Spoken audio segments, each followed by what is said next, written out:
রাজধানীর নয়াপল্টনে একটি স্কুলের ভেতরে শিশু শিক্ষার্থীকে নির্মমভাবে নির্যাতনের একটি ভিডিও সামাজিক যোগাযোগ মাধ্যমে ভাইরাল হয়েছে।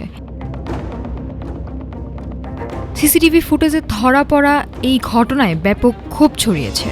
পুলিশ বলছে অভিযুক্তদের শনাক্ত করা হয়েছে। সিসিটিভি ফুটেজে দেখা যায় একটি শ্রেণীকক্ষের ভেতরে এক শিশু শিক্ষার্থীকে বেধড়ক মারধর করেছেন এক ব্যক্তি। পাশে থাকা এক নারী শিশুটির হাত চেপে ধরে রাখেন। কিছুক্ষণ পরপর ওই ব্যক্তি এসে শিশুটিকে আঘাত করতে থাকেন। বুধবার ভিডিওটি সামাজিক যোগাযোগ মাধ্যমে ছড়িয়ে পড়লে তীব্র প্রতিক্রিয়া সৃষ্টি হয়।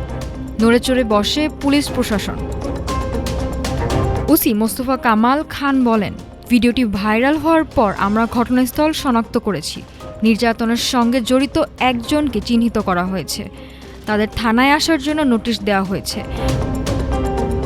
পুলিশ জানায় ঘটনাটি নয়াপল্টনের শারমিন একাডেমি নামের একটি শিক্ষা প্রতিষ্ঠানে ঘটেছে। অভিযুক্তদের একজন হিসেবে প্রতিষ্ঠানটির পরিচালক শারমিন আক্তারকে শনাক্ত করা হয়েছে। তবে এখন পর্যন্ত কাউকে গ্রেপ্তার করা হয়নি। শিশু শিক্ষার্থী নির্যাতনের এই ঘটনায় আইনগত ব্যবস্থা নেওয়ার আশ্বাস দিয়েছে পুলিশ। তবে অভিযুক্তরা থানায় হাজির হতে সময় নিচ্ছেন বলে জানিয়েছে কর্তৃপক্ষ। এই ঘটনায় শিশু সুরক্ষা ও শিক্ষা প্রতিষ্ঠানে নজরদারির দাবি জানিয়েছে অভিভাবকরা।